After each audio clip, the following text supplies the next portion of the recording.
What's going on, guys? It's Dramon and Nightwing, and today we're going to be ranking our top 10 Kobe signature models. Since we've had time in the Kobe 11, we can fairly place it if it penetrates our top 10. Penetrates. You know it. Now, before we get into the top 10, we're just going to name the ones that we left out of our personal top 10. What I left out was a combination of shoes that I don't like and didn't even play in. I haven't had the luxury of playing in the Kobe 3, 1 or 2 from Nike. I would like to, but it's just not fair for me to put those on my top 10 over shoes that I've actually played in. Also, the Crazy 2s or the KB 2s. The Kobe 10 was a very disappointing model. I can't think of one colorway that I loved. So those are the ones that I left off my list. What are some that you left off yours? The first 3 from Nike, solely because my list is based off of performance. Those are 3 that unfortunately I never played in. I really want to. I want to play in the 3s really bad. Me and you both agree on that. Kobe 1s, I would love to play in those just for the fact that, I mean, it's Zoom Air and that herringbone traction looks amazing. I have a pair of them. I can't wear. I can't help myself not to wear them.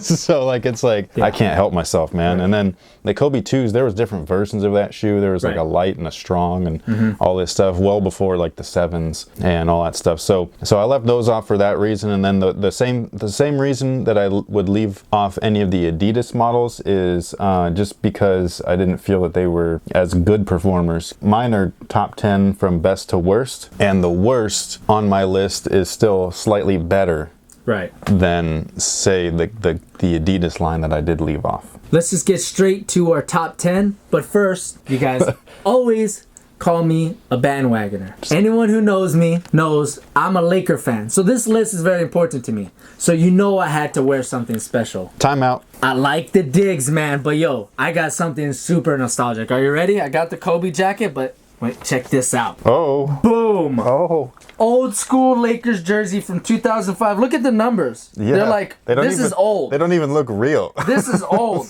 Do you guys know? This is a Nike one. That's how old this is. I got this at Staples Center, 2005. Can you guess the player? At that time, number 20? 2005. My NBA knowledge is not as good as you. Let me give you a hint. Fits like a... Yeah, so Peyton was my first choice. Gary Payton, dude. I couldn't remember. I wear this jersey around and people think it's fake. They're like, Peyton, what? They don't know. For real? They don't remember? They don't remember. I watched the Are these Laker fans? Yes, I watched the 08 finals at a bar. People thought I was clowning. Like, they're like, you're not a Laker. I'm like, yo, look at this. Talk about bandwagoners. Okay. Damn. All right. Top 10 Kobe signature models. Like you said earlier, your top 10 is based purely on performance. Correct. Mine is a mixture of both. Yeah. Some are placed there because of performance and some are placed there because of nostalgia or looks. So at my number 10, I had to put the Kobe 2 from Adidas. It is a butt ugly shoe. I agree. It's an Audi for your feet. Audi for your feet, moon shoes, but I will never forget the day I first saw it. Maui Brew Co. in Lahaina at a bar watching a Lakers game on TNT. The commercial for this came on. It was a corny commercial. No, I was going to say the Kobe Adidas commercials were actually pretty cool. Yeah, no, they were cool, but this one was not the cool one. This was a different one, and it showed his... The Kobe was a dope one. They showed his head that looked like the crystal skull, right? But I actually did own an OG pair of them, and all of my teammates were clowning me, but they were the all-black pair. I just, in my heart, I couldn't leave the Kobe 2 off my top 10. Were they as brick-like as they looked? Yes, they were terrible, but I will say this. They were durable as hell because we had to practice outdoors. Well, they're built like a car. I mean, come on. Yeah, they were built like a car. The traction was super thick herringbone that would just, no matter how much I grinded them down, I wore them everywhere, they held up perfectly. So the Kobe 2, I couldn't leave it off my list. What is your at number 10? Number 10, the Kobe 7. Probably one. It's a polarizing shoe. It's hard for me to put that on the worst of, just because visually I think they're gorgeous. Gorgeous, best colorways like we've mentioned before. So if we're talking storytelling, the 7 and the 8. Yeah, no doubt. Great storytelling. No doubt. Some of the colorways may have been pretty corny and stuff, now that you think back on it, but they still like translated well. Right. The only one that really comes to mind as like horrible corny was the What about the cheetahs? Well, see, because I had those, so I got. No, not the purple one, like the straight cheetah one. Which one were those? Oh, they look like a cheetah. Yeah, the leopard-looking ones. Those are kind of weird. But if you had the other still, ones and you put that to fit in your collection, it was like digestible. See, even still, that one, if you just take away that it was like a cheetah print or whatever, it still looked cool with the white, with the black midsole. Right, you know what I mean? Like, it was not bad. Right. It was a good use of a weird concept. Cushion-wise, one of the most comfortable Kobe's to date. The Cushlon insert was crazy comfortable. Right. It kind of really solidified that like system, like the drop-in midsole system, that was interchangeable. So that was, what was that? Was that the first drop-in system? I think the Jordan one. I think was the Jordan 2011. Okay, that were the first ones. Yeah. So the Jordan 2012s, in my opinion, did the drop-in right. Right. But the Kobe's were close. So that's my worst, probably of all time as far as what I've played in. I'm sure that you can interchange your 10th pick as maybe one of the worst performing Kobe's. But again, I haven't played in them. So just from my personal perspective, from what I've experienced, Kobe 7, pretty bad, but looking really good. So for my number 9, I have the recently released Kobe 11. From the 6th to the 11th, it's one of the best looking shoes in that window for me personally. I think it's a very nice design. I don't think it took any bold chances with like how the Kobe 9 did with the high. Yeah. You know, I like how it looks. It's clean, the 2 outrigger thing. I really like how the translucent sole, you could see right through it. I just ID'd a pair, which I just reviewed. Check it out. It was a Grinch colorway. I like how the colorway came out, although the materials on it were weird. The materials were whack. I know. If you need more info, such a rip-off. Check that out. But again, if you're just looking at the aesthetics, I really like the 11. For me, it's a great on-court performer. I'm using it in my league right now, and I'm having no issues whatsoever. I do have the full-length zoom setup. This is something I like because you get options, right? You do have to order it. The way you get it is a pain in the ass. Oh, it's not a pain in the ass. I know. It's a pain in your pocket. I know, like your but wallet. It's nice to have these options because some people like Zoom, some people like Lunarlon, some people like both. Yeah. This gives you the option, and if you really like Zoom, you should definitely check it out because it is a good cushion setup in the 11. My number 9 is an Adidas. Okay. It's the only 2 Adidas models I have on my list, and it's the Crazy One. My initial reaction when I first saw the Kobe 1, I was like, what the hell is that? I was like, who the designed that thing? And then the more that I looked at it, I was kind of like, they're okay, you know what I mean? Because bulky was in back then and all that stuff. And then and then I got a pair. I got the white ones, and I was like, yo, they were comfortable. The traction was on point. The fit was like super glove-like. It was almost like Adidas's version of a Foamposite. You know what I mean? Like, it's one of those shoes where the retro doesn't do the OG justice. You know, just comfort alone, not even close. But they still got good traction, and the upper's still durable and all that stuff. So you're still contained and everything. So you could play in those. Right. And I had some really good games in those yellow joints. Yeah, and the thing I like about that is they've recently gone crazy with the colorways, but the OG ones were simple, clean, and just really good. So let's go right along to number 8, which you had for your 10. For me, it's the Kobe 7. I'll tell you why it ranks on 8 for me in a good way, because yes, I agree. I was not a fan at all of the performance, but like you said, the storytelling and the colorways were so great.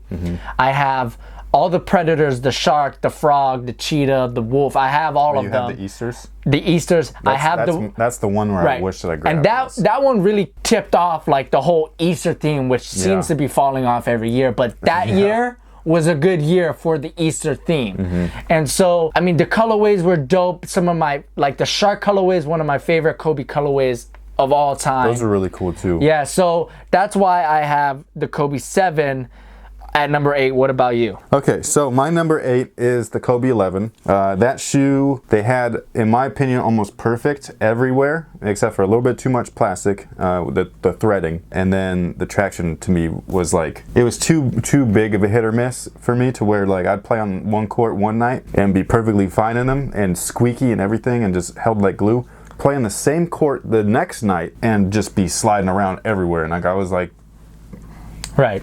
I didn't understand what was going on. So, but that drop in midsole is one of the most comfortable things. For sure. Man, those and the Kobe 7s, dude. The colorways so far have just kind of been okay, but again, we're talking about performance. There's only been like 3 and... Yeah, we're talking about performance though. Right. So Kobe 11 though, a good performer except for that traction issue. And I call it an issue because it is a hit or miss thing where I think you didn't have the problem. No. Yeah, so it's like it's an issue because it was good for me sometimes, really bad. When it was bad, it was bad. That was my thing. Is like I was like, yo, what the hell? Those were our number 8s. Going on to number 7 for me. This is one of those shoes that's placed there because of performance. Because I don't really like how the shoe looks, and it's the Kobe 9. You don't like how they look? I'm not a huge fan. The big high thing is just. What about the low top ones though? The low tops they're right there. They're beautiful. They're okay. The tongue to me, I'm not a huge fan of, especially the materials. It's a little big. The materials on the tongue, I just don't like. The pleather? Yes, the pleather is just, it feels like fake to me. Like Chinese fake. Like a bad fake. Yeah, so I don't like that, but the reason why it's placed pretty high at 7 is because that traction is the best traction in the history.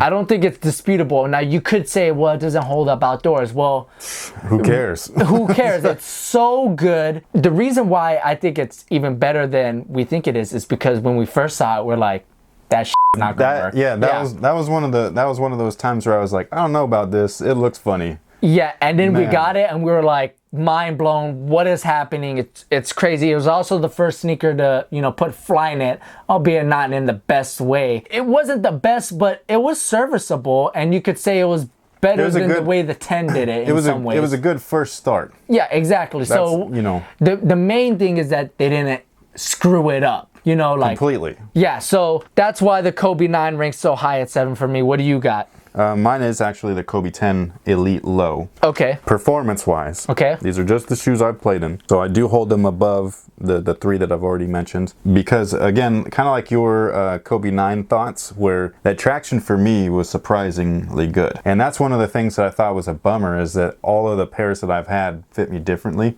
I got blisters on both sides of my feet, on like the edges of the toes, under my feet, on the pads, everything. And it was like one of those weird, like, it's the same shoe every time. Like, so I didn't understand what the heck was going on. The cushion was pretty good, but it wasn't like great. You know what I mean? And then the materials, this is why I picked specifically the Elite low top. I just don't like visually the high top look. I look shorter than I already am, and then my legs look really stumpy. The low top regular ones had some of the worst. Terrible. We're talking going from the Kobe 9, right? It had the Elite with the Flyknit, and then it had the engineered mesh. And so then, great. Yeah, and then you went from that to the 10 with fake mesh glued on top of plastic, same exact materials as the Kyrie 1 for $180. What? Yeah. Ridiculous. Like, that's why it was left off my list. Oh my gosh. To me, that's an unforgivable sin. Like, that what? That's like the biggest fuck you from a brand that you can get. And look, man, I know I like Nike just as much as the next person. Same thing with Jordan and all this other stuff. But you have to separate yourself sometimes from this stuff. In a year where the Jordan 29 was coming out, that's not right. You can't, and you can't be like, well, Nike did. They knew. They're putting out a shoe that's considerably worse in the material section to a shoe that's way better. You just can't have that. That hurts your product. Where we thought that the 9 was a good start, the 10 was supposed to finish it off. Right. In the Flyknit version of that shoe was the same. All right, so the last pick for this video, we're going to be talking our number 6. And for me, I'm going nostalgic. The Crazy 8s. If you just talk about just the 90s, that is the silhouette. And the colorway, the best colorway is literally black and white. Okay, but which one is your favorite colorway? Because the black and white one. Can we just combine our because we have the same shoe? Number 6 is the Crazy 8 Adidas. Okay, yeah, so we're on the same page here. But look, no, in the 90s, remember in the 90s, except Jordans, because Jordans had, the red and the stuff. But in the 90s, you had an option. White or black and white. That was your options. Well, the funny thing though is that in the mix of all of this Jordan prime, like the hype of everything, this shoe dropped. It was an Adidas, and it was the only shoe at the time where everybody was like, yo, what are those? Exactly. You know what I mean? It's in a good way. It's a silhouette that, you know how some shoes there's a silhouette and then there's colorways to that silhouette. Well, this one is like a colorway can make or break a shoe. Right. This shoe is just killer. Yeah, the colorway and the silhouette are like the same thing. You can't separate both. To me, it just captures you. Which black and white one is your favorite? Mainly black. With the white stripes? Yes. Okay, because I like the all-star colorway. Okay. When I was younger, when I was in high school, I was fiending for that white with the black stripe one. When you can make a shoe as captivating as that one is in just black and white, you take a win. If the Kobe 11 came out like the black and white ones, they're clean. Boom, clean. That makes a shoe. Yeah. And so the Crazy 8 to me, it's the most 90s looking thing. It holds up to this day. Performance-wise, which is why it's on my list at number 6. You can't go wrong with that shoe. That thing is a tank. Playing it inside, playing it outside, whatever you want to do, go for it, because that shoe's going to be able to take it. That's our number 6. If you want to see our number 5 through 1 picks, stay for the link at the end of the video or in the description box below. Let us know what you think about our 6 through 10s. Is there anything we left off that you would put on? And make sure that you rank your 6 through 10 however you want, whether it be looks or performance. Just go ahead, rank them in the comments. Don't do your whole top 10 though. In the next one you do that. Save that for the next video, because don't spoil it for everybody. Exactly. But in this video, we're getting serious. Top 5. This is the real deal. Real deal. This is the creme de la creme. This is the you cannot go wrong. Can't go wrong with any of these. Because like we said in other videos, the Kobe signature line, performance-wise, it's probably the most consistent, period. It's consistent, but it's the best. It's the best. People were not agreeing with me, but they